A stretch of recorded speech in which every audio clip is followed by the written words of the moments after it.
अब हम दिल्ली के जेएनयू कैंपस में हैं। कन्हैया कुमार के कारण जेएनयू की क्या छवि बनी? राष्ट्रीय और अंतर्राष्ट्रीय स्तर पर बदनाम करने का काम अगर किसी ने जेएनयू को किया है तो कन्हैया कुमार ने किया है। सनातन को गाली दे के ही उनका जन्म ही हुआ है। कन्हैया कुमार तो दोगला चरित्र का व्यक्ति ही रहा है। उसकी राजनीति वामपंथ से शुरू हुई, भगवान राम भगवान श्री कृष्ण को गरियाते हुए शुरू हुई। जो अफजल गुरु के लिए कार्यक्रम रखा गया, उसी से निकला हुआ नेता आज अगर ढोंग करके कालनेमी की तरह रूप बदल के समाज में आ जाता है तो अच्छा हो जाएगा। कोई व्यक्ति उठ करके आके कह दे अगर कि देश तानाशाही की ओर जा रहा है, इससे सहमत नहीं हूँ, क्योंकि देश आज के डेट में संविधान से चल रहा है। प्रेसिडेंशियल डिबेट के दौरान उन्होंने कहा था कि जॉइन एनएसयूआई टुडे एंड लूट इंडिया टुमारो। उनकी वजह से जेएनयू के ऊपर पूरा एक वो लग गया टैग एंटी नेशनल का। जो आम नागरिक है जेएनयू का, वो भी जब बाजार में जाता था तो हमें एक आतंकवादी की तरह से देखा जाता, उनके किए गए कार्य की तरह। अब हम दिल्ली के जेएनयू कैंपस में हैं। जेएनयू के कैंपस में एक समय छात्र संघ के अध्यक्ष कन्हैया कुमार रह चुके हैं और अब उन्हें चुनावी मैदान में कांग्रेस ने टिकट देके मनोज तिवारी के खिलाफ उतारा है। हम जेएनयू कैंपस में और जेएनयू के छात्रों से पूछते हैं कि वो कन्हैया कुमार और मनोज तिवारी के बारे में क्या सोचते हैं। तो भाई साहब, आपका नाम क्या है? संजीव मिश्रा। संजीव मिश्रा। तो ये तो पता होगा कि कन्हैया कुमार अभी चुनावी मैदान में है मनोज तिवारी के खिलाफ। तो क्या लग रहा है कि जीतेंगे? नहीं, वो देखिए, कुल मिला जुला के जो दिल्ली में 7 सीटें हैं, वो सातों के सातों सीट एनडीए जीत रही है, जहाँ तक मेरा आकलन है। नहीं, और आकलन, हाँ बोलिए। और रही बात कि मनोज तिवारी और कन्हैया में तो कोई मतलब तुलना ही नहीं किया जा सकता है, क्योंकि पिछली बार भी वो बिहार से लड़ने गए थे तो हार ही गए थे कन्हैया जी, और इस बार मनोज जी के खिलाफ लड़ रहे हैं। तो चूँकि जो उनका जो क्षेत्र है वह पूर्वांचल और बिहार बाहुल्य क्षेत्र है, वहाँ मतलब वोटर जो अगर देखेंगे आप प्रतिशत, तो मुझे लगता है 50% से ऊपर वोटर पूर्वांचल और आपका ये बिहार बॉर्डर से रिलेटेड उतने ही वोटर अत्यधिक हैं। तो उनका जायज़ सी बात है कि पूर्वांचल और बिहार का वो जो एरिया के जो लोग हैं, उनका जुड़ाव संस्कृति से अपने बहुत ज़्यादा होती है, और जो कन्हैया हैं वह संस्कृति विरोधी व्यक्ति हैं। यहाँ रहते थे तो कांग्रेस को तमाम चीज़ों को गाली ही देते थे, सनातन को गाली देते थे, सनातन को गाली दे के ही उनका जन्म ही हुआ है। तो और वहाँ गए हैं तो अब कांग्रेस, मतलब जिस कांग्रेस को गलियाते थे उसी कांग्रेस में अब ज्वाइन कर लिए हैं। तो वहाँ अब दिखावा के लिए जनता जान रही है कि आप दिखावा के लिए राम का पूजा कर रहे हो, दिखावा के लिए आप परशुराम को पूज रहे हो, वह ये चलेगा नहीं। तो आपके जेएनयू के ही छात्र हैं, तो आप लोग को तो समर्थन करना चाहिए भैया, वो जीतेंगे तो थोड़ा फायदा तो मिलेगा ही। देखिए, हम लोग उस मतलब आपकी आवाज़ बुलंद करेंगे जेएनयू की। बिल्कुल जेएनयू की आवाज़ बुलंद करने के लिए वही थोड़े हैं, बहुत लोग हैं जेएनयू की आवाज़ बुलंद करने के लिए। और मेन बात ये है, आइए इधर आइए, वो इधर आइए। राष्ट्रीय और अंतर्राष्ट्रीय स्तर पर बदनाम करने का काम अगर किसी ने जेएनयू को किया है तो कन्हैया कुमार ने किया है। जब से वो अध्यक्ष बने और यहाँ पर जिस तरीके से नारे लगे, देश का हर एक व्यक्ति जानता है, दिल्ली का हर एक मतदाता जानता है। वो आप कहेंगे कि कोर्ट ने छूट दिया, लेकिन दूसरी बात मैं ये कहना चाहता हूँ कि जैसे सब लोग कहते हैं कि उन्होंने अपने मुंह से कुछ नहीं बोला, पर अगर आप उस आंदोलन को, आप उसको लीड कर रहे हैं, तो आपका ये दायित्व बनता है कि अगर वहाँ पर चलने वाला आपके पीछे कोई छात्र है या कोई भी व्यक्ति है, तो उसके खिलाफ में आप क्या बोले। जो लोग ऐसे देश विरोधी नारे लगा रहे थे, एक बाइट आप दिखा दीजिए कन्हैया का, जब उन्होंने ये बोला हो कि ये लोग गलत कर रहे हैं। अगर आप मौन हैं और आप नेता हैं तो इसका मतलब आप उसके समर्थक हैं। नहीं तो क्या दिल्ली में चुनाव लड़ रहे हैं, कांग्रेस के टिकट से लड़ रहे हैं, इंडिया अलायंस है, तो कुछ फायदा नहीं लग रहा कि जीत जाएंगे? वो अभी तो अरविंद केजरीवाल भी बाहर आ गए हैं, क्या पता अरविंद केजरीवाल उनके लिए कन्हैया कुमार तो दोगला चरित्र का व्यक्ति ही रहा है। उसकी राजनीति वामपंथ से शुरू हुई, भगवान राम भगवान श्री कृष्ण को गरियाते हुए शुरू हुई, और हमने सबने देखा है 4 दिन पहले जब वो नामांकन कर रहे थे तो वो पूजा पाठ कर रहे थे। कौन नहीं जानता है कि कन्हैया की उत्पत्ति किससे हुई? सारे धर्म के पंडित और भी हैं, सबको बुलाया था। हाँ, सबको बुलाया था, लेकिन उनका चरित्र तो सब जानते हैं ना कि तुम्हारी उत्पत्ति कहाँ से हुई। 4 दिन में अगर तुम गिरगिट की तरह रंग बदलोगे तो क्या जनता को नहीं दिखाई देता है? बड़े आराम से दिखाई देता है। वो वोट करेगी और वोट से चोट करेगी।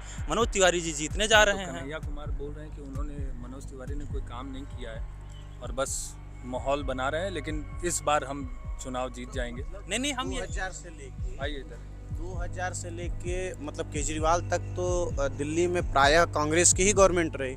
तो कांग्रेस ने क्या किया, इसका भी तो जवाब उनको पूछना चाहिए ना कांग्रेस से। जिस दल से वो लड़ रहे हैं उस दल ने दिल्ली के लिए क्या किया?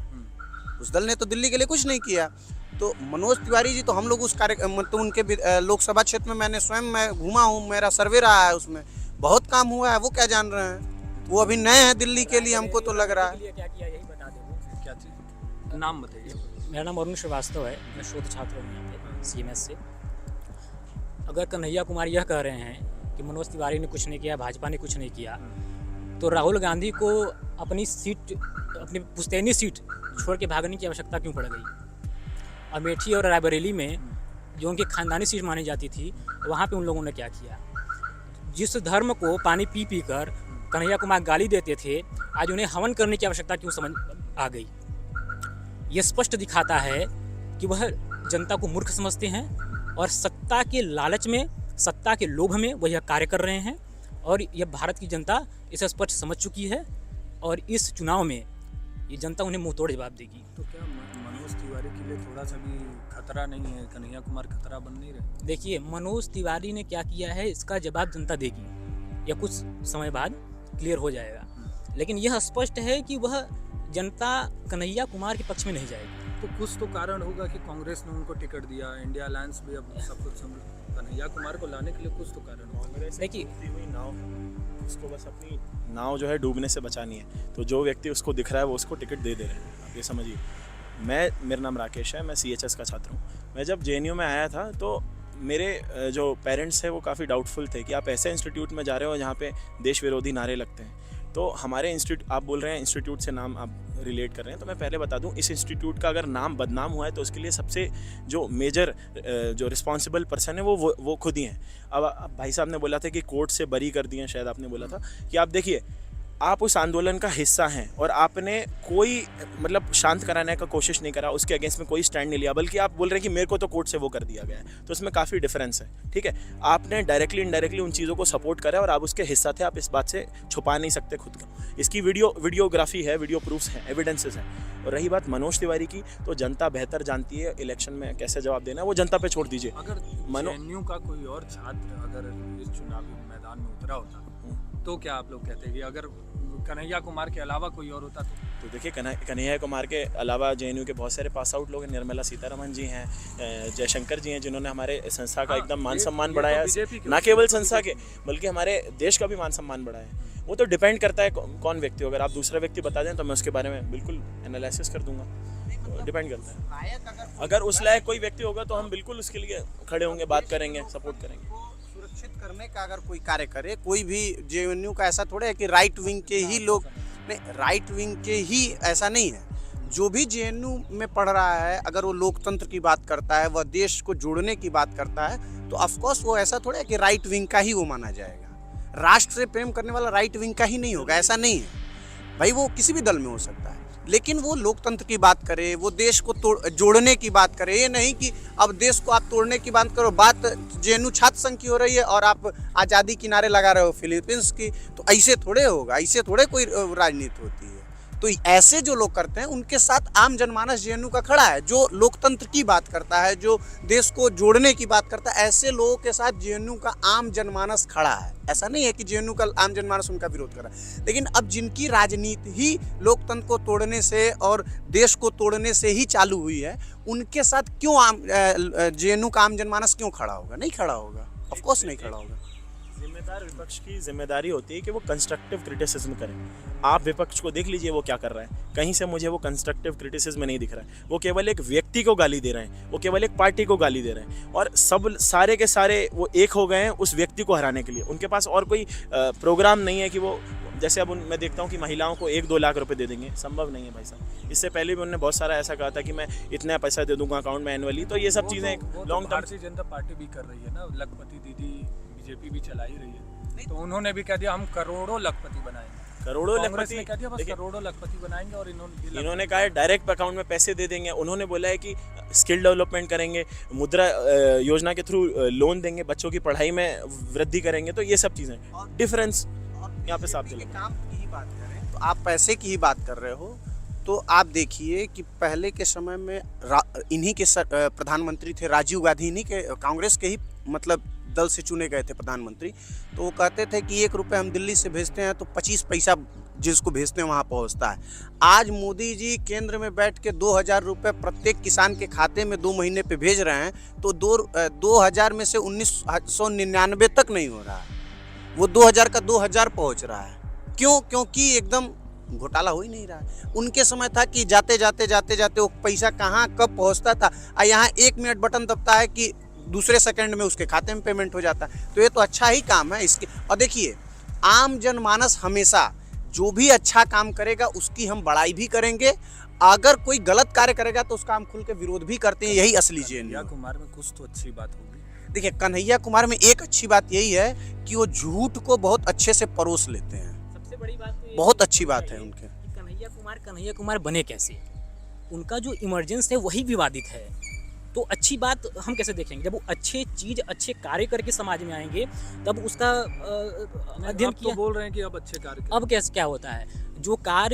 जिस कार्यक्रम में वो सम्मिलित रहे, जो कार्यक्रम पूरा विवादित रहा, जो अफजल गुरु के लिए कार्यक्रम रखा गया, उसी से निकला हुआ नेता आज अगर ढोंग करके कालनेमी की तरह रूप बदल के समाज में आ जाता है तो अच्छा हो जाएगा।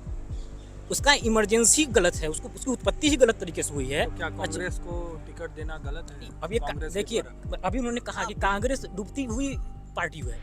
देखिए, कांग्रेस की राजनीति जो रही है हमेशा देश को तोड़ने वालों का साथ देने की रही है, या आतंकवादी गतिविधियों में संलिप्त रहने वाले लोगों को समर्थन करने वाली रही है। कांग्रेस के प्रधानमंत्री रहते हुए जब कश्मीर को तोड़ने वाले और वहाँ पर आतंकवादी गतिविधियों को संचालित करने वाले लोगों को बुलाकर यहाँ पर सम्मानित किया जाता था, और नरेंद्र मोदी जी की गवर्नमेंट बनी है, वो सारे लोग जब सलाखों के पीछे हैं। आज जब शांति व्यवस्था कायम हुई है धारा 370 हटने के बाद में, और रही बात कांग्रेस की, तो कांग्रेस ने जिसको भी टिकट दिया है उनकी पहली योग्यता होती है देश को गाली देने वाला कांग्रेस का प्रत्याशी होगा, और जनता ऐसे लोगों को हराकर फिर मुंहतोड़ जवाब देगी, और तीसरी बार फिर से नरेंद्र मोदी जी को जिताने जा रहे हैं। भाई, आपका नाम क्या है? मेरा नाम जयंत है और मैं यहाँ पे मास्टर्स का छात्र हूँ। जहाँ तक आपने एक बात बोला कि जेएनयू जो है वो सिर्फ कन्हैया कुमार के नाम से नहीं जाना जाता है, आपने बोला कुछ और भी लोग होंगे जिनके समर्थन में यहाँ के जनमानस है, यहाँ के लोग हैं, जेएनयू के छात्र हैं।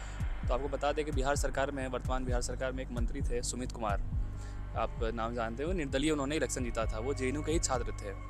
आज निर्मला सीतारमण से लेकर जयशंकर जी से लेकर जितने बड़े बड़े आप मंत्री देख रहे हैं वो जेएनयू के छात्र रहे हैं। जेएनयू एक सिर्फ कन्हैया कुमार या इस वामपंथियों के लिए नहीं जाना जाता है। जेएनयू के पास ऐसे बहुत सारे रिसोर्सेज हैं, चाहे वो आज एकेडमिया में चले जाइए, ब्यूरोक्रेसी में चले जाइए, स्पोर्ट्स में चले जाइए, कहीं किसी क्षेत्र में आप चले जाइए, जेएनयू के छात्र परचम लहराते दिखते हैं। तो जब आप राजनीति में भी कहिएगा कि कन्हैया कुमार आ गए तो जेएनयू के छात्र क्या बोलना है, तो जेएनयू का छात्र यही बोलना है कि जेएनयू हमेशा भारत के साथ खड़ा रहा है, भारत के विरोध में नहीं खड़ा रहा है। कुछ छात्र हैं यहाँ पे, 100-200 छात्र थे जो ये ढोंग अफजल गुरु के फांसी पे, उसके अलावा अभी भी आप कुछ दिन पहले आयशा यहाँ एक मार्च निकाली थी, नक्सलवाद जिंदाबाद ऐसे कर तो ये कुछ छात्र हैं और कुछ नक्सली यहाँ पे जो अर्बन नक्सल से वो पढ़ रहे हैं यहाँ पे, जिनका ये काम ही है जेएनयू को बदनाम करना और भारत को बदनाम करना।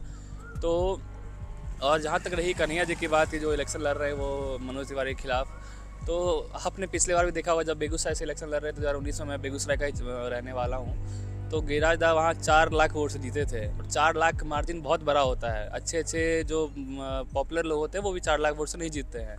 तो जब गिरिराज दा अगर 4 लाख वोट से जीत रहे हैं तो उसमें गिरिराज दा के तो महानता है ही, उनका प्रसिद्धि और उनका जो चार में वो तो है ही।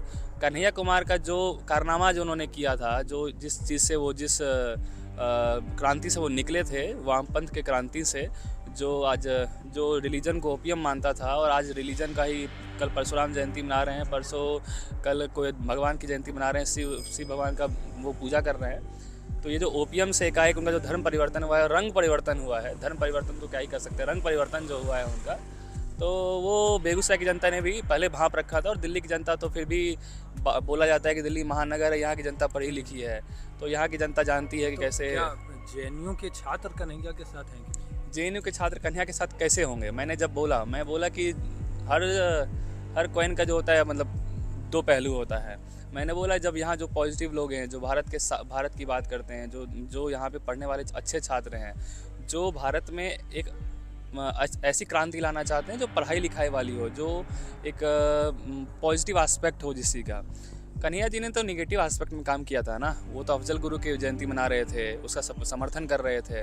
तो जब आप ऐसे समर्थन कीजिएगा तो आप कैसे किसी जनमानस से, किसी कुछ छात्र से आप ये उम्मीद रखिए कि आपको समर्थन दें। तो हमारा समर्थन जयशंकर जी के साथ है। हम जयशंकर जी को यहाँ पे अभी जितने छात्र हैं, आप SIS चले जाइए, SSS चले जाइए, SL चले जाइए, उनको अपना आइडियल मानने लगे हैं। हमारा जो साथ है वो सुमित जी के साथ है, हमारा साथ हमारे जो मंत्री हैं, वित्त मंत्री, उनके साथ है। तो हमारा साथ ऐसे देशद्रोहियों के साथ नहीं होता है। तो हम अपने दिमाग से बहुत क्लियर है कि हमारा साथ किसको देना है। एक अच्छे व्यक्तित्व के उस पे भी साथ होना चाहिए। जैसे कन्हैया का व्यक्तित्व भी हमको लगता है मतलब दोहरा चरित्र उनके जीवन में देखने को मिलता है। अरविंद केजरीवाल अब समर्थन करेंगे तब? अरविंद केजरीवाल समर्थन तो करेंगे, तो उनके समर्थन करने से क्या हो जाएगा? जो स्वयं आप देख रहे हो ना, अभी तो कल छूट के आए ना, कल छूट के जेल से आए, जिनके ऊपर स्वयं केसेस हैं, वो क्या समर्थन करेगा? जनता इतना, अब देखिए सोशल मीडिया आने के बाद भारत की जनता अब वो दिन नहीं रह गया है कि हम किसी को जाके कह दें कि फलाने को आप वोट दे दीजिएगा तो वो दे देगा। आम जनमानस स्वयं विचार करता है कि हमको किसको मत देना है। और आम जनमानस ये जो समय चल रहा है, उस समय के चक्र को पहचान गया है कि वर्तमान में जितने इंडिया अलायंस बनाए हुए हैं सब अपने आप को, चाहे आप उत्तर प्रदेश में चले जाइए, अखिलेश यादव को स्वयं मालूम नहीं है कि क्या बोलना है। मैं ये व्यक्तिगत टिप्पणी नहीं करनी चाहिए, लेकिन मैं कर रहा हूँ। उनकी लड़की हैं अदिति यादव, आजकल प्रचार कर रही होंगी, सोशल मीडिया का ज़माना है, आप लोग देख रहे होंगे। मैं देखा परसों मैनपुरी में या किसी ज़िले में वो गई थी प्रचार करने, और एक वृद्ध महिला उनका पैर छूने जा रही थी और वो लड़की पैर छुआ रही है। तो अखिलेश यादव क्या अपने लड़की को यही संस्कार दिए हैं कि किसी वृद्ध महिला से अपने पैर छुलवाना चाहिए? यह संस्कार का दोष है। ये और ऐसे लोगों को भारतीय जनमानस पहचान चुकी है। लालू प्रसाद यादव के लड़के देख लिए, सब लोग तो अपने अपने लड़कों को ही लॉन्च करने में लगे हुए हैं। एकमात्र देखिए, कहना हम लोग ऐसा थोड़े कि हम लोग बीजेपी के हैं, बीजेपी के समर्थक हैं, ऐसा कुछ नहीं है, लेकिन हम लोग भी चीज़ों को देख रहे हैं। अब कोई भी, हर पार्टी अपने अपने पुत्र को ही लॉन्च करने में लगी हुई है, जो है वो अपने पुत्र को लॉन्च करने में, लेकिन बीजेपी में ऐसा है कि बीजेपी में पुत्र लॉन्च नहीं है। आप ये कह सकते हैं कि बीजेपी में सांसद पुत्र को टिकट मिल जाता है, पंकज सिंह को टिकट मिल गया, ऐसा नहीं है कि पंकज सिंह को राजनाथ सिंह के लड़के होने के नाते पंकज सिंह को टिकट मिला। आपको याद होना चाहिए कि 2007 में जब उत्तर प्रदेश में विधानसभा का चुनाव हो रहा था, तो दक्षिणी विधानसभा से पंकज सिंह को टिकट मिल रहा था, लेकिन यही राजनाथ सिंह ने मना कर दिया था टिकट लेने के लिए। क्यों? क्योंकि अभी परिपक्व नहीं हुए थे। तो राजनीति में परिपक्व हुआ व्यक्ति अगर सांसद पुत्र है तब तो चलेगा, लेकिन अब कोई योग्यता है नहीं, आपको बस इस नाम पे खड़ा कर दिया जा रहा है कि आप इनके पुत्र हैं। ब्रजभूषण सिंह के बेटे को भी, ब्रजभूषण शरण सिंह के जो पुत्र हैं उनके बारे में आप इतिहास पढ़ लीजिए। करणभूषण सिंह के बारे में क्या आम जनमानस जान रहा है? वहाँ 24 उनके दोनों लड़के, चाहे वो प्रतीक हो चाहे करण हो, दोनों लोग जनता के बीच में हैं। जो जनता के बीच में होगा उसी को तो टिकट मिलनी चाहिए। अब कन्हैया कुमार यहाँ जो मनोज तिवारी के खिलाफ लड़ रहे हैं, कितने दिन वो उस लोकसभा में घूमे हैं? कितने दिन घूमे हैं? एक भी दिन नहीं घूमे हैं। और आप वहाँ की आप बात कर रहे हैं, वहाँ की जेन्युइन समस्याओं को आप जान ही नहीं रहे हो, तो क्या आप वहाँ की जेन्युइन समस्याओं को उठाओगे? आप तो बस आए हो चुनाव लड़ के, भाग्य भरोसे अगर जीत भी गए तो उसके बाद फिर वही बंटा ढाल होगा, उसके अलावा होगा क्या? जिस तरह आप JNU में छात्र संघ चुनाव लड़ लिए और जीत गए, उसके बाद JNU का कुछ भी 1% का काम JNU में जब से लेफ्ट जीत रहा है तब से कुछ नहीं करता है, वैसे वो कन्हैया कुमार वहाँ जीत जाएंगे तो कुछ करेंगे नहीं। यही तो होगा। जहाँ जहाँ लेफ्ट जीता है वहाँ वहाँ के विधानसभाओं को उठा लीजिए, वहाँ वहाँ के लोकसभा को उठा लीजिए, या आम छात्र जो ये छात्र संघ का भी चुनाव होता है, जब भी लेफ्ट से रिलेटेड कोई भी लोग चुनाव जीतते हैं तो उनका विकास करना ही नहीं होता है। वह विकास क्योंकि वो पूंजीवाद का विरोध करना है उनको, और जब तक धन नहीं रहेगा तब तक कोई विकास हो नहीं सकता है। तो जब तुमको अब यहाँ कहते हैं, मतलब कुछ नहीं कहना चाहिए ये चीज़, लेकिन मैं कह रहा हूँ, यहाँ पे कुछ प्रोफेसर ऐसे हैं जो लेफ्ट माइंडेड लोग हैं, कहते हैं कि तुम लोग नौकरी करने मत जाओ। अरे भाई, नौकरी करने नहीं जाओ तो तुम भी अपनी नौकरी छोड़ के उठाओ झंडा।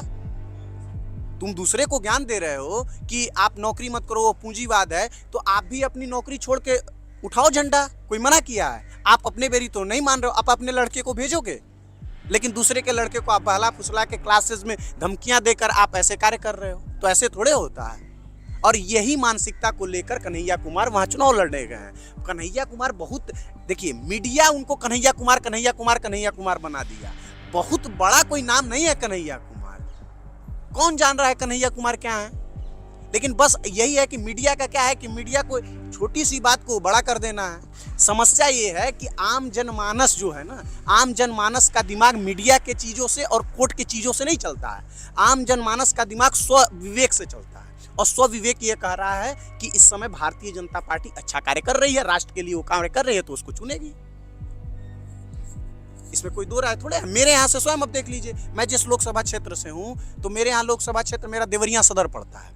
तो मेरे यहाँ से ऐसा नहीं है कि मेरे यहाँ से किसी नामी व्यक्ति को नहीं मिला, मेरे यहाँ से भी उनके पिताजी क्या नाम है, सांसद थे श्री प्रकाश मणि त्रिपाठी, उनके लड़के को मिला है शशांक मणि। अब उनके बारे में भी आप हिस्ट्री देख लीजिए, तो वे 2000 से लेके वो मतलब IITian थे, उसके बाद वो नौकरी करने बाहर चले गए, उसके बाद वो आए, तो फिर वो 2000 से लेके अभी तक 2024 तक वो जागृति यात्रा के माध्यम से आम जनमानस से पहले 24 साल जुड़े हैं। उसके बाद उन्होंने टिकट मांग के चुनाव लड़ रहे हैं। ऐसा नहीं है कि कल ही आए, लैंड हुआ और माननीय मुलायम सिंह यादव का मैं पुत्र हूं, अखिलेश यादव, तो मुझे सीधे उत्तर प्रदेश का मुख्यमंत्री तो सौंप दिया जा रहा है, दे दिया जा रहा है। लालू प्रसाद यादव का मैं लड़का हूं तो उप मुख्यमंत्री मुझे बिहार गवर्नमेंट का मिल जाएगा। क्या कर ले रहे हैं लोग विकास। कन्हैया कुमार के बारे में एक शब्द बोलना चाहूँगा कि कन्हैया कुमार जो हैं वो फेमस नहीं, वायरल हुए थे। और जो वायरल व्यक्ति है फेमस होते हैं आप अच्छे काम से, उन्होंने अच्छा कोई काम नहीं किया है। वायरल किसी भी तरीके से हो सकते हैं, कोई भी व्यक्ति नकारात्मक चीज़ को पकड़कर और वायरल हो सकता है। लेकिन आप जब लोकसभा का चुनाव लड़ेंगे तो आपको जन नेता बनना पड़ेगा। जन नेता बनने के लिए जनता के बीच रहना होता है। सिर्फ मीडिया में बैठ के देश को गाली दे देने से कोई नेता नहीं बन जाता है। तो उसका जवाब क्षेत्र की जनता दोबारा फिर से देगी। एक बार बिहार से भागे हैं तो दिल्ली आएंगे, इस बार दिल्ली से भागेंगे तो फिर उसके बाद कहाँ जाकर दिखेंगे वो 2024 के 4 जून को पता चल जाएगा। आइए हमारे साथ JNU के और भी छात्र हैं, तो हम इनसे बात करते हैं कि ये कन्हैया कुमार के बारे में क्या सोचते हैं।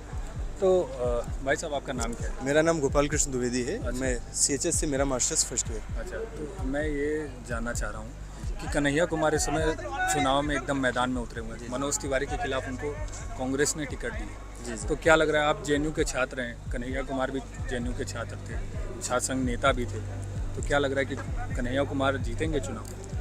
जी, कन्हैया कुमार जी निश्चित तौर पे यहाँ के छात्र रहे हैं और उनकी तमाम ऐसी गतिविधियाँ रही हैं जिनकी वजह से JNU को प्रसिद्धि मिली। प्रसिद्धि के साथ साथ नेगेटिव फेम जिसको बोलते हैं वो मिला, JNU बदनाम हुआ है। मुझे नहीं लगता कि कन्हैया जी जीत पाएंगे। बाकी वहाँ की जनता निर्णय लेगी, वहाँ की जनता जनार्दन जो भी निर्णय लेगी वो स्वीकार्य है। मैं यहाँ का लोकल का रहने वाला तो नहीं हूँ, परंतु यहाँ जैसे मेरे लोकल के कई सारे यहाँ के फ्रेंड्स हैं जो रहते हैं आसपास के, उनसे जो व्यू मिलता रहता है उससे अभी तक यही ज्ञात हुआ है कि कन्हैया कुमार जी कहीं भी फाइट में दिख नहीं रहे। अच्छा, तो जैसे कहा जा रहा है कि देश में तानाशाही चल रही है, तानाशाही जैसा माहौल हो गया है। भारतीय जनता पार्टी, अगर मोदी जी अगर फिर से प्रधानमंत्री बनते हैं तो तानाशाही चरम पर हो जाएगी। तो क्या लग रहा है कि ऐसा कुछ है?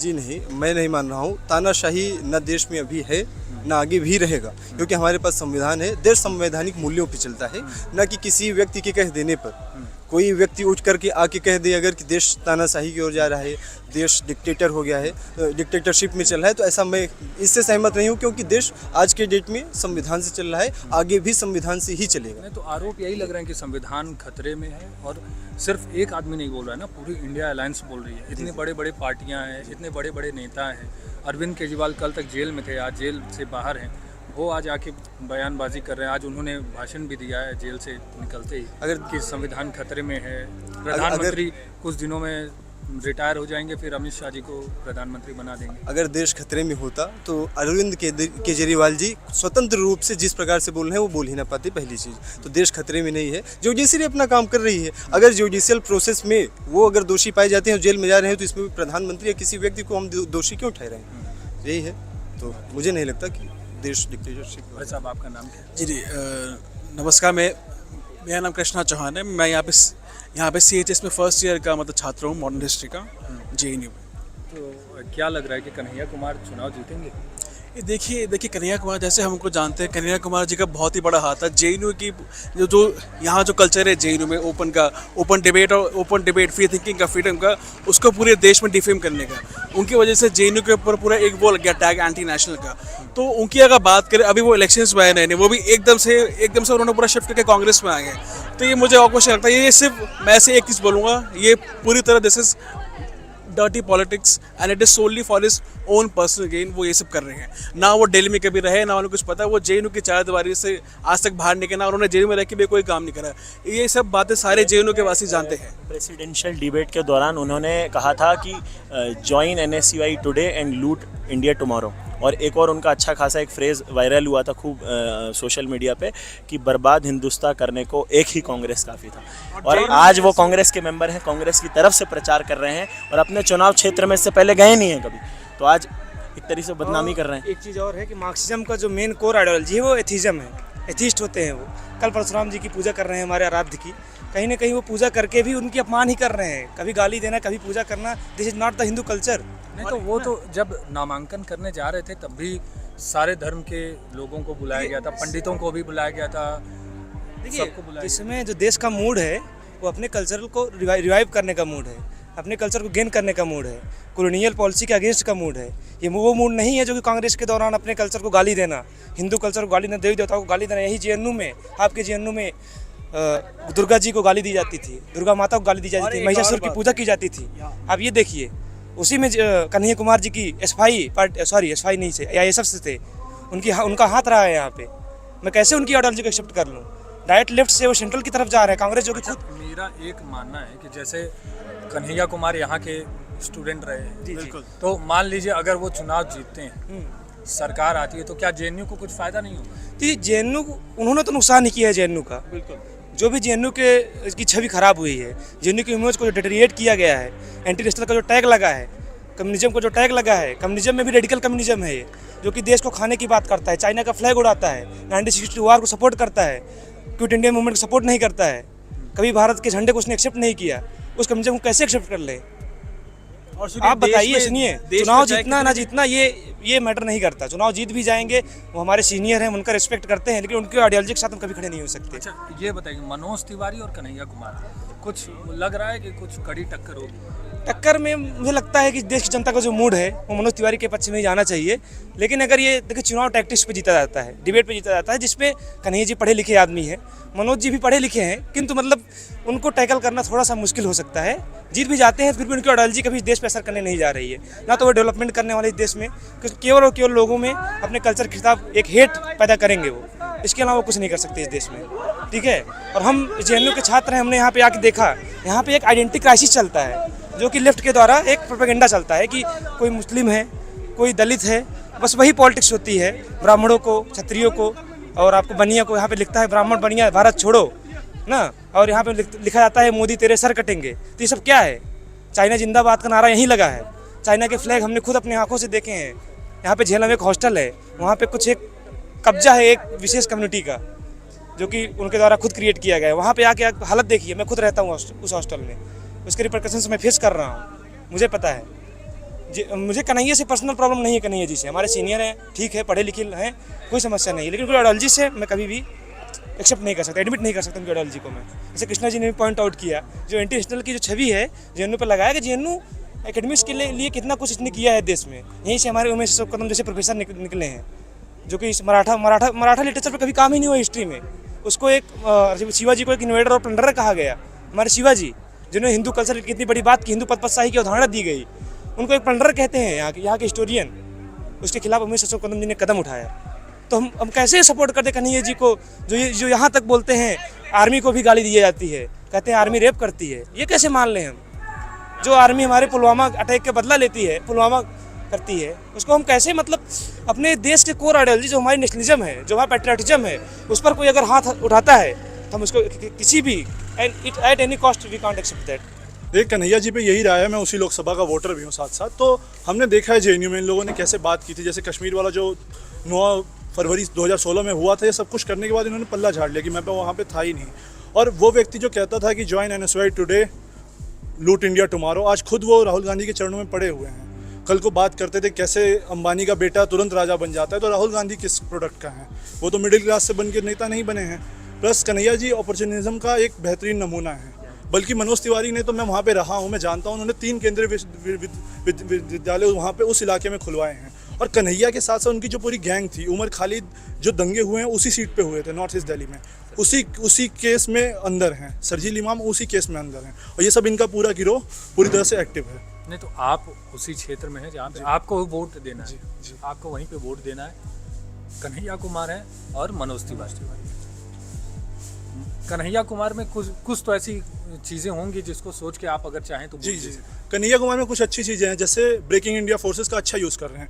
आप उनके 3 दिन का जो कार्यक्रम लगा है वो देखिए, उनका मेन फोकस मुस्लिम सीटों पे है, वर्ग विशेष की सीटों पे उनका फोकस है। मुस्तफ़ाबाद, सीलमपुर वाले एरिया पे उनका पूरा फोकस है, क्योंकि वो लोग ध्रुवीकरण की और बांटने की राजनीति करते हैं देश को, तो इसलिए उनका विशेष फोकस। मनोज तिवारी जी का कोई काम और ये सब? मनोज तिवारी ने वही केंद्र केवी वाले उन्होंने स्कूल खुलवाए हैं। प्लस कोरोना काल में बाकी जो सांसद विधायक एक्टिव नहीं थे, वो उस टाइम पे एक्टिव दिखे थे। गरीबों को राशन बांटना हो, ये सारी चीज़ें उन्होंने। वो कन्हैया कुमार आरोप लगा रहे हैं कि मनोज तिवारी ने कोई काम नहीं किया और सिर्फ मोदी जी के नाम पे वोट लेंगे।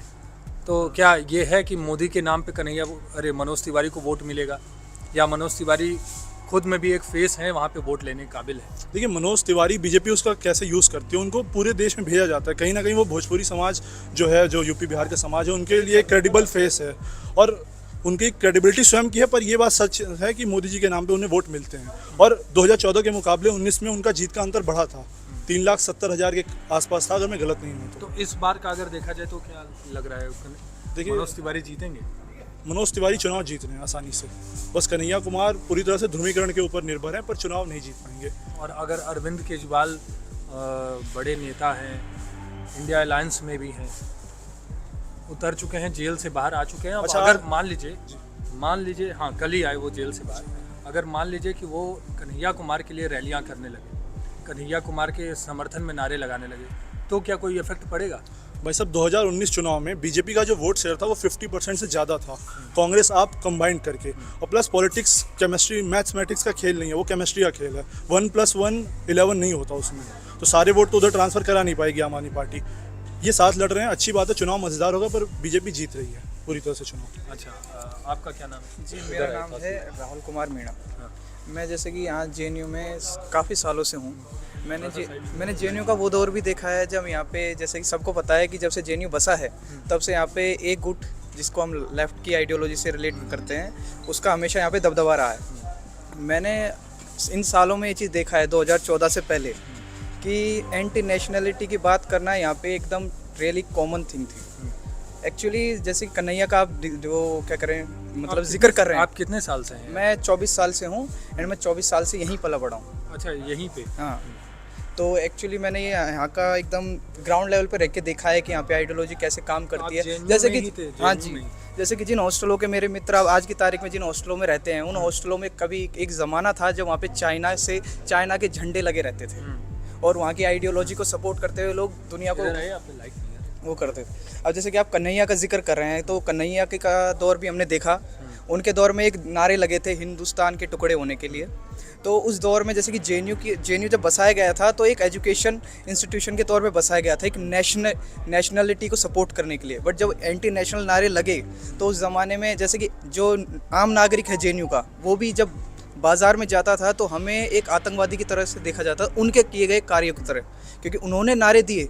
उनके नारे देके वो तो चले गए आज की तारीख में JNU से, अपने आप को रिलेट कर रहे हैं भले, लेकिन वो जा चुके हैं। लेकिन JNU की छवि पे जो उन्होंने दाग लगाया, जो लेफ़्ट के होने के नाते उन्होंने जो दाग आज तक वो लगा है, आज की तारीख में भी किसी भी आम नागरिक से हम पूछें तो JNU को एक आतंकवादी संगठन से रिलेट करता है, और आतंकवादी संघियों का वो मानता है कि आतंकवाद JNU से पलपता है। जैसे कि हमारे परिवार, हमारे मित्रगण हैं, इनके परिवार वाले जब JNU एडमिशन के टाइम पे ये आए थे, तो इनके परिवार वालों ने भेजा था कि आप इन सबसे दूर रहिएगा, क्योंकि हमको लगता है कि आज JNU आतंकवाद का गढ़ है, क्योंकि वहाँ से कन्हैया जैसे लोग निकले हैं, लेफ़्ट आइडियोलॉजी का वो है, और पाकिस्तान, उमर खालिद एंड चाइना की आइडियोलॉजी को सपोर्ट करते हैं। बिकॉज उस टाइम 2014 से पहले तो यहाँ पे एकदम कॉमन थिंग थी कि किसी भी लेफ़्ट आइडियोलॉजी या फिर मतलब चाइना के झंडे को सपोर्ट करना, एंटी नेशनल नारे दे देना और नेशनलिटी की बातें करना एक तरीके से क्राइम था। जैसे कि 2014 से पहले आप कोई भी रिक्रूटमेंट देख लीजिए, यहाँ पे आइडियोलॉजी के बेसिस पे रिक्रूटमेंट और एकेडमिक्स हुआ है। अगर आप ग्राउंड लेवल पे जाकर रियलिटी चेक करेंगे तो 2014 से पहले, या मतलब जो हमारी पार्टी है बीजेपी, उसकी सत्ता में आने से पहले यहाँ पे क्या हुआ ये तब पता चलता है जब हम ग्राउंड रियलिटी पे देखते हैं यहाँ के एकेडमिक्स प्रोफेसर्स क्या थे। और आज की तारीख में हमें हमारी पार्टी आने के बाद यहाँ पे हमें क्या मिला है, जैसे कि उमेश अशोक कदम जैसे प्रोफेसर मिले हैं जिन्होंने नेशनलिटी के ऊपर बहुत काम किया है, हमारे भारतीय इतिहास के ऊपर बहुत अच्छा कार्य किया है। जो भी तो मैं ये पूछ रहा हूँ कि आप 24 साल से हैं यहाँ जी। पे, तो आपने कन्हैया कुमार का भी दौर देखा होगा जी। तो आप कभी सामने सामने मिले उनसे? जी, हम जब जिस ज़माने में कन्हैया जी यहाँ पे थे उस ज़माने में हमारी स्कूलिंग चल रही थी। जैसे कि मेरी स्कूलिंग थी, मे बी मैं 10th के आसपास था। एक्चुअली मुझे एग्जैक्ट टाइम पीरियड याद नहीं है बिकॉज, लेकिन उस टाइम पे जेएनयू में जैसे कि ऐसा कुछ नहीं है कि ऐसा यहाँ पे कल्चर है कि नॉर्मली लोग मिल जाते हैं, ऐसा नहीं है। तो उस टाइम पे वो हमको दिख जाते थे, मिल जाते थे, जैसे कि हमें पता रहता था कि हाँ भाई ये जेएनयू एसयू के प्रेसिडेंट हैं, कि बिकॉज हम खेलते थे तो वो भी उसी पार्क में ग्राउंड में खेलने आते थे, बिकॉज यहाँ पे कॉमन है, सब एक ही जगह पे खेलते हैं, तो उस ज़माने में हमको पता था। बट जैसे ये मुद्दा उछला, जब वो नारे लगे और जब कन्हैया के ऊपर बातें चली, तब सबको खुल के सामने आया कि जेएनयू में असल में क्या हो रहा है। नारे दिए जा रहे हैं, कमरों में बैठ के देश के खिलाफ बातें करी जा रही हैं, ऐसी आइडियोलॉजी को फैलाया जा रहा है जो देश के हित के लिए सही नहीं है, देश के विकास के लिए सही नहीं है। One thing I will like to add more that you have said that, आपने कहा था कि ये जो है केजरीवाल जी बड़े लीडर हैं। मैं ऐसा नहीं मानता क्योंकि वो सेल्फ प्रोक्लेम्ड बड़े लीडर हैं। फ्रीबीज बांटना कहाँ तक इकोनॉमी के लिए सही है? नहीं, मेरा इसलिए मैंने कहा कि भाई एक सबसे तेजी से उभरती हुई पार्टी है, राष्ट्रीय पार्टी बन गई। उभरती हुई पार्टी के ऊपर आप लोन देखिए, उनके घोटाले देखिए, बिजली फ्री कर देना, पानी फ्री कर देना, आप वो भी अमीरों के लिए फ्री कर रहे हैं, गरीबों के लिए फ्री कर रहे हैं। उसमें एक दायरा बनाना जरूरी है जीवन में, और किसी भी इकोनॉमी अगर ऐसी ही चलती है तो उसमें एक दायरा बनाएंगे। और कांग्रेस के एक सांसद जी बात करते हैं, एक नेताजी बात करते हैं कि हम जो है अमेरिका में एक सिस्टम है, 40% से ऊपर जिनके पास पैसा है, 40% लोग वो पैसा उनको बांट दिया जाना चाहिए। ये कैसे, अगर ऐसे हम बांट देंगे तो हमारी इकोनॉमी कैसे डेवलप होगी? अमेरिका का जो डिस्कोर्स, अमेरिका का इकोनॉमिक डिस्कोर्स है, वो इंडिया के इकोनॉमिक डिस्कोर्स से काफ़ी डिफरेंट है। आप बात कर रहे हैं सैम पित्रोदा की, जी, तो वो तो रिटायर हो गए, कांग्रेस ने उनको निकाल निकालने की ये जो स्पूरियस पॉलिटिक्स है उसको हम भी समझते हैं, आप भी समझते हैं। This is a very spurious politics. ये नकली पॉलिटिक्स है, ये प्रिटेंड करते हैं हम निकाल दिए हैं। मणिशंकर अय्यर जी क्या बोलते हैं अपने मोदी जी को, हमारे प्रधानमंत्री जी को, जो कि उस समय वर्किंग प्रधानमंत्री, उनको क्या बोलते हैं? और जहाँ तक बात रही इनके कन्हैया कुमार जी की, उनकी और पूरे गैंग की, जो कि सेल्फ प्रोक्लेम्ड इंटेलेक्चुअल हैं, इंटेलेक्चुअल तो रियल में नहीं है। उनके जो एक बहुत बड़े क्या एक्टिविस्ट बोल सकते हैं आप उन्हें, एक्टिविस्ट तो है नहीं, साजिल इमाम जी, वो अपने फेसबुक पेज पे क्या लिखते हैं कि this constitution is a Hindu constitution, go come and burn it, you are PhD scholar. मतलब आप जो बाबा साहब अम्बेडकर जी ने जिस कॉन्स्टिट्यूशन को बनाया, आप उसको जलाने की बात करते हैं। आप मनुस्मृति भी जलाएंगे और कॉन्स्टिट्यूशन भी जलाएंगे, तो देश में अराजकता फैलाना चाहते हैं आप। कम्युनिज्म क्या है? कम्युनिज्म का लास्ट गोल क्या है? अराजकता, एनार्की, आप वही फैलाएंगे। कन्हैया कुमार ने भी ये बोला है कि संविधान खतरे में है, संविधान को डिक्टेटरशिप एक देश में हो रही है, और अगर बीजेपी फिर से वापस आती है तो डिक्टेटरशिप हो जाएगी। यूट्यूब पे क्लासेस चल रही हैं, ध्रुव राठी प्रोपेगेटरी क्लासेस, वो जो क्लास है उसी से ये सब आइडियाज निकल के आ रहे हैं, जो कि अपने अंदर ही सेल्फ फैटल हैं, जो आपको इंटरनली खोखला कर देंगी, इस देश को इंटरनली खोखला कर देंगी। सेल्फ फैटल स्यूडो आइडियाज हैं वो जो प्रोपेगेटरी क्लास वो फंडेड है ऑलरेडी। किस पे? कन्हैया और मनोज तिवारी पे ही ज़्यादातर थे। मेरा एक कॉमन हमारा एक है, आप कह रहे हैं डिक्टेटरशिप अगर बीजेपी आ जाती है तो डिक्टेटरशिप तब होती है जब पार्टी अपनी सत्ता ना छोड़े, जनता का चुनाव का मौका ही ना मिले। यही मैं एक सवाल बोल रहा हूँ। इलेक्शन हो रहा है, अपना देश लोकतांत्रिक देश है, हर एक नागरिक को वोट डालने का अधिकार है, और आज की तारीख में इलेक्शन चल रहा है। अगर जनता किसी पार्टी को चुनती है बहुमत से और वो सत्ता चलाती है, भले ही वो 3 बार नहीं 4 बार चलाए, तो इसमें आपत्ति कैसे हुई? ये डिक्टेटरशिप कैसे हुई? जब कोई वोट दे के, मैं वोट दे रहा हूँ किसी पार्टी को, और अगर वो पार्टी जीत रही है और भले ही उसकी तीसरी टाइम टर्न चल रही हो सत्ता में रहने की, तो डिक्टेटरशिप हुई नहीं, बिकॉज वो हमने वोट दिया है। वोट ना देकर डिक्टेटरशिप चलाना वो तो ठीक है, लेकिन ये इल्ज़ाम लगाना डिक्टेटरशिप चला रही है बीजेपी, ये गलत है। मैं ये सवाल कर रहा था कि चुनाव चल रहा है, बीजेपी अगर यूथ एज अ यूथ के तौर पे आप मुझे बताइए, जेएनयू के छात्र ने, अगर बीजेपी इस बार सत्ता में आ जाती है जी, और जैसे विपक्ष बोल रहा है कि बीजेपी इस बार सत्ता में आ गई, मोदी जी फिर प्रधानमंत्री बन जाएंगे, संविधान खत्म कर देंगे, एक नेशन एक लीडर का दौर शुरू हो जाएगा कि एक ही आदमी अब लीड करेगा, और फिर जितने, अरविंद केजरीवाल जी ने भी आज बोला कि जितने भी लोग हैं, चाहे ममता बनर्जी हों, तेजस्वी यादव हों, सब कोई, हर केजरीवाल की तरह सबको वो जेल में डाल देंगे। तो क्या यूथ को ये लग रहा है कि ऐसा कुछ हो सकता है? देश तानाशाही के तौर पे जा रहा है, डिक्टेटरशिप चल रही है देश में, संविधान खतरे में है। देखिए, जब यूथ को वोट डालने का मौका दिया जा रहा है प्रॉपरली, जैसे कि हमें वोट डालने का मौका मिलेगा, हम वोट डालेंगे, हमारी पार्टी सत्ता में आएगी, तो डिक्टेटरशिप हुई नहीं। पहली बात तो ये। दूसरी बात, यूथ के तौर पे हम देखते हैं देश की जीडीपी या इकोनॉमिक्स ग्रोथ हो रही है, इंफ्रास्ट्रक्चर ग्रोथ कर रहा है नहीं कर रहा है। जैसे कि मैं जहाँ से बिलोंग करता हूँ रीजनली लोकली, वो है अलवर डिस्ट्रिक्ट, जहाँ मेरे गाँव में आज तक मतलब बीजेपी से पहले रोड नहीं था, वहाँ पे एक्सप्रेसवे हाईवे ये था ही नहीं। अगर आप जैसे कि NH8 पड़ता है अलवर की तरह, अब मुंबई दिल्ली एक्सप्रेसवे जाता है वहाँ पे। आज की तारीख में कितने ही लोगों का भला हुआ है उस हाई एक्सप्रेसवे के बनने से, कितने ही लोगों को रोज़गार मिला है, देश का युवा भी उसमें शामिल है। तो इससे क्या देश के युवा का भला नहीं हुआ है? अब किसी भी पॉलिटिकल पार्टी का कोई लीडर, ये तो आप भी समझते हैं, देश का हर नागरिक समझता है कि पॉलिटिकल पार्टीज़ जब इलेक्शन होता है तो एक दूसरे पर लांछन लगाती हैं, क्योंकि बिना लांछन लगाए राजनीति का खेल लोग नहीं खेल सकते, इसलिए वो लांछन लगाते हैं। जैसे कि अब अरविंद केजरीवाल पे आ जाते हैं। अरविंद केजरीवाल ने फ्री बांटा है। कहाँ से बांटा? सरकारी पैसे से बांटा। वो पैसा कहाँ से आया? टैक्स पेयर से। जो आम नागरिक कमाता है वो मेहनत से कमाता है ताकि देश की सरकार को दे और देश की सरकार उसे कुछ उसके हित में करके दे। हम भी टैक्स भरते हैं, हमारी फैमिली भी टैक्स भरती है, लेकिन केजरीवाल की सरकार की तरफ से हमें फ़ायदा नहीं मिलता है, लेकिन लोगों को मिलता है, अच्छी बात है। लेकिन फ्री का किसी को बांटना ये कहाँ तक देश के हित के लिए अच्छा है, ये आप भी समझते हैं।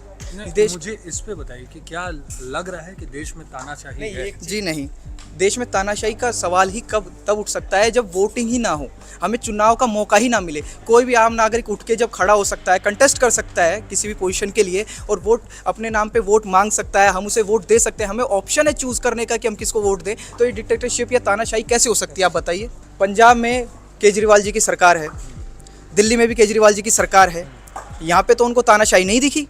यहाँ पे क्यों किसी पार्टी को तानाशाही नहीं दिखी? क्योंकि वो जीत गए वहाँ पे। जहाँ पे जीतते हैं वहाँ पे तानाशाही उन्हें नहीं दिखती, लेकिन जहाँ पे हार जाते हैं वहाँ पे ईवीएम से लेके तानाशाही तक का सवाल खड़ा कर दिया जाता है पोजीशन की तरफ से। ऐसा क्यों? ये सवाल आप उनसे जाके एक बार पूछिए कि वो ऐसा क्यों ही करते हैं। पंजाब के इलेक्शन में उन्होंने सवाल नहीं खड़ा करा, दिल्ली के इलेक्शन होते हैं तब नहीं खड़ा करते, MCD के इलेक्शन होते हैं तो वो खड़ा नहीं करते, राजस्थान इलेक्शन में भी नहीं करते, लेकिन हार जाते हैं तो खड़ा कर देते हैं कि भाई कैसे जीत गए, EVM चेक करवाइए। जबकि हमारा इलेक्शन कमीशन ऑफ इंडिया इस चीज़ का बार बार नोटिस मतलब प्रेस रिलीज निकाल चुका है कि जिसको भी डाउट है वो आइए, हमारे पब्लिकली उस चीज़ को हैक करके बताइए। अगर इनको डाउट है, जो पब्लिकली हैक करने के लिए जाता है तो करिए, आप हैक करके बताइए पब्लिकली प्रेस के सामने। जब वो इलेक्शन कमीशन ऑफ इंडिया आपको आगे से बुला रहा है कि आप हैक करके बताइए कि कैसे वोटिंग मशीन हैक होती है, तो आप बताते क्यों नहीं? पोजीशन लीडर इस पे चुप क्यों बैठ जाता है जब इलेक्शन कमीशन ऑफ इंडिया जब अपना जवाब देता है? एक चीज़ मैं इसमें ऐड करना चाहूँगा, आपने बात की तानाशाही की। सबसे पहले तानाशाही देश में अगर हम इस देश में जाने तानाशाही सबसे पहले किसने लगाई तो नेहरू जी थे। कैसे? मैं आपको एग्जांपल देता हूँ। UAPA एक एक्ट होता है जिसे प्रिवेंटिव डिटेंशन एक्ट कहते हैं। जब अंग्रेज़ों ने इस एक्ट को लगाया था, इसी प्रिवेंटिव डिटेंशन एक्ट को, तो उन्होंने बड़ा विरोध किया कि दिस इज तानाशाही, दिस इज डिक्टेटरशिप, और आपके इसे काला कानून भी बोलते हैं। नेहरू जी ने काला कानून ये लगाया। अब उन्हें डिक्टेटर कैसे नहीं बोल सकते? इकोनॉमी को पूरा कंट्रोल में रखा, पावर केवल एक व्यक्ति के हाथ में रही। उसके बाद जो है आप शिक्षा मंत्री देखिए, फाइनेंस मिनिस्टर, शिक्षा मंत्री देखिए, एजुकेशन मिनिस्टर देखिए, वो आप किस कम्युनिटी से आते हैं? एक अलीगढ़ मुस्लिम यूनिवर्सिटी से आते हैं। कैसे? जो अलीगढ़ मुस्लिम यूनिवर्सिटी टू नेशन थ्योरी को सपोर्ट करती है, पार्टीशन ऑफ इंडिया को सपोर्ट करती है, जो यह कहती है घर घर जाके ड्यूरिंग पार्टीशन कि पाकिस्तान बनने के क्या क्या फ़ायदे हैं, आप उसके किसी प्रोफेसर को आप शिक्षा मंत्री बनाते हैं। कैसे आप हिस्ट्री खराब कर रहे हैं? आप एक चीज़ और ध्यान दीजिएगा, जो भी मार्क्सिस्ट हिस्टोरियन है वो कैसे जो भी इंडियन कल्चर में, जो हिंदू कल्चर में जो भी एज ग्लोरीफाई किए गए हैं, गुप्ता एज हो गए, वैदिक एज हो गए, उनमें कमियां ढूंढते हैं। उनको बोलते हैं this is a feudal age. Gupta age को फ्यूडल एज बोला जाता है। उसको बोलते हैं इसमें गरीब जनता का इसमें शोषण हुआ, एक्सप्लॉयटेशन हुआ, उसी को टारगेट करते हैं। जबकि आप और मुस्लिम एज को देखेंगे, वो कहेंगे वो बड़े अच्छे थे। अकबर जिसने मंदिर तोड़े, औरंगजेब ने मंदिर तोड़े, हमारे काशी विश्वनाथ जी के मंदिर को तोड़ा गया, जो कि वहाँ पे इस्टेब्लिश किया गया था, अपने आप इस्टेब्लिश हुआ रुद्राक्ष की एक माला गिरने से। यही हमारे पुराणों में लिखा गया है। आप उसको तोड़ते हैं। आप और उस पर क्या उस पर डिस्क्रिप्शन आता है, इरफान हबीब क्या बोलते हैं उस पर कि उसमें डाकू आ गए थे, उसको भगाने के लिए वो मंदिर नष्ट कर देते हैं। ये कौन सी बात होती है भाई? डाकू भगाने के लिए आप मस्जिद भी नष्ट करिए। जामा मस्जिद कभी नहीं नष्ट हुआ, आज तक कभी नहीं हुआ। और जामा मस्जिद एक बार खोखला किया गया था अंग्रेज़ों के द्वारा। वो जो है असली रिविलियंस को वो शेल्टर देता था, उसको नष्ट नहीं किया गया, उसको थोड़ा शहीद किया गया। उसी के बाद जो है आपके ये आते हैं मौलाना क्या नाम, अलीगढ़ मुस्लिम यूनिवर्सिटी में नाम स्लिप कर रहा है मेरा, उनका नाम है सर सैयद अहमद खान, जो टू नेशन थ्योरी को सपोर्ट करते हैं, जो लिखते हैं कि 1857 की क्रांति में मुस्लिमों का हाथ नहीं था। वो और ब्रिटिशर्स के बहुत ज़्यादा लॉयल होते हैं। वो कहते हैं ट्रू नेशन थ्योरी का जो बॉर्न होता है वहीं अलीगढ़ मुस्लिम यूनिवर्सिटी से आता है। सबसे बड़ा मेरा क्वेश्चन है कि कांग्रेस सरकार ने कैसे उस यूनिवर्सिटी के प्रोफेसर को शिक्षा मंत्री बनाते हैं जो कि हिस्ट्री को, अपने इंडियन हिस्ट्री को खराब करके रख देती है पूरी तरीके से। हिंदू कल्चर को as a culture feudal culture बोला जाता है। अनटचेबल्स की एक कॉन्सेप्ट, मनगढ़ंत कॉन्सेप्ट है अनटचेबल्स का, ऐसा कुछ है नहीं। कास्ट सिस्टम जो कि फंक्शनल सिस्टम हुआ करता है एक टाइम पे, उसको एज अ प्रोजेक्ट करते हैं जैसे कि इसने जो कि पूरा बेस ऑफ एक्सप्लॉयटेशन था, जो कि ऐसा नहीं था। जैसे क्लास है यूरोप में, वैसे हमारे यहाँ कास्ट था जो कि बहुत ज़्यादा फंक्शनल था, एक प्रॉपर डिवीजन था। लेकिन उस डिवीजन का ऐसा नहीं था कि सीलिंग थी, उसमें इंटर कनेक्शन होता था, इंटर मिंगलिंग होती थी। हमारे यहाँ इंटर कास्ट मैरिज के भी उदाहरण मिलते हैं हमारे यहाँ। लेकिन आप जो है, हाँ, ये सब जब बातें ख़त्म कब होती हैं? जब मलेक छाते हैं, जब मुस्लिम आते हैं, हमारी यूनिवर्सिटी को जलाया जाता है, नालंदा विश्वविद्यालय के सारे डॉक्यूमेंट्स जला दिए जाते हैं, हमारे सारे जो साइंस और उस पर रिसर्च हुए हैं उसको जला दिए जाते हैं, तब हमारे ऊपर आरोप लगता है कि ये कास्ट सिस्टम था। अच्छा, ये बताइए कि कन्हैया कुमार के कारण जेएनयू की क्या छवि बनी? देखिए, कन्हैया कुमार ही इसमें एक अकेले आदमी नहीं थे, मैं उन पे ब्लेम नहीं करूँगा। वो चुनाव के मैदान में वही। अच्छा ठीक है, कन्हैया कुमार के ही अगर बातें करें तो उन्हीं के एक बहुत खास मित्र जो है उमर खालिद जी बोलते हैं भारत तेरे टुकड़े होंगे। उसके बाद एक पर्टिकुलर रिलीजन का एक स्लोगन लिया जाता है, उसको मैं नहीं बोलूँगा यहाँ पे, क्योंकि कल मेरा गला यहाँ रहे न रहे, किसको भरोसा। ये बात है। दूसरी बात, कन्हैया कुमार जी आर्मी को रेपिस्ट बोलते हैं आर्मी रेप करती है। कि भाई आर्मी रेप करती है तो आपकी रक्षा कौन करता है? आपकी रक्षा ये लेफ्टिस्ट करते हैं, आपकी रक्षा चाइनीज करते हैं, आपकी रक्षा रशियन जो है स्टालिन जो हुआ करता था वो करता है। इस देश को जो एक आर्मी मैन है वो जब शहीद होता है उसके घर वाले कितने परेशान होते हैं। अगर आप ऐसा बोलेंगे, उनको एक इमोशनल हरासमेंट है, उनके ऊपर डिफेमेशन का केस लड़ना चाहिए। लेकिन चूंकि कपिल सिब्बल जैसे वकील हैं, बड़े वकील हैं, जो कि अपने वाकपुटता से उनको बचा लेते हैं, यही बात है। वो कपिल सिब्बल किस पार्टी से बिलोंग करते हैं आपको पता ही है, NSUI से थे पहले, वो पार्टी कार्यकर्ता थे और कांग्रेस से भी उनको काफ़ी दिन तक वो रहा, तो उनको ऐसे लोग बचाते हैं। सेकंड चीज़ है। और जहाँ कन्हैया कुमार की PhD की बात आती है, उनकी PhD जो है हिंदी में अपनी PhD करते हैं, वो भी कितने साल में करते हैं? 7 साल में, 5-7 साल के बीच में वो करते हैं। जो कि अमूमन ये होता है कि आप एक्सटेंशन तभी लेते हैं जब आपको कोई स्पेशल, आपको कोई बीमारी हो गई हो, स्पेशल सर्कमस्टेंसेस में। उनके साथ ऐसा कुछ नहीं था। और वो बार बार बोलते हैं कि मैं एक बहुत ही लोअर स्टेटा से आता हूँ, मेरी इकोनॉमी बहुत कमज़ोर थी। अरे भाई, जो आप जहाँ से आते हैं, जिस कम्युनिटी से आते हैं, उसे भूमिहार कम्युनिटी बोलते हैं। बिहार में कितनी एक्टिव, कितनी प्रोएक्टिव कम्युनिटी है उसको सब जानते हैं। आप बोलते हैं कि मैं यहाँ टॉप करता हूँ, किसी परीक्षा में टॉप कर देना ये आपको ये रिलाई नहीं करता कि आप किसी देश के लिए आप भला करेंगे, ये रिलाई नहीं करता आप देश के लिए, हिंदू कल्चर के लिए, धर्म के लिए आप खड़े रहेंगे। बस इतनी सी मेरी बात थी। मैं 2 पॉइंट बस मैं बोलना चाहूँगा। ये कन्हैया कुमार जी JNU के स्टूडेंट रहे हैं, तो डिबेट और डिस्कशन का यहाँ कल्चर है, तो वो डिबेट और डिस्कशन अच्छा करते हैं। बाकी जो चुनाव का मामला है वो इस बार जनता डिसाइड कर ही देगी। बस, धन्यवाद।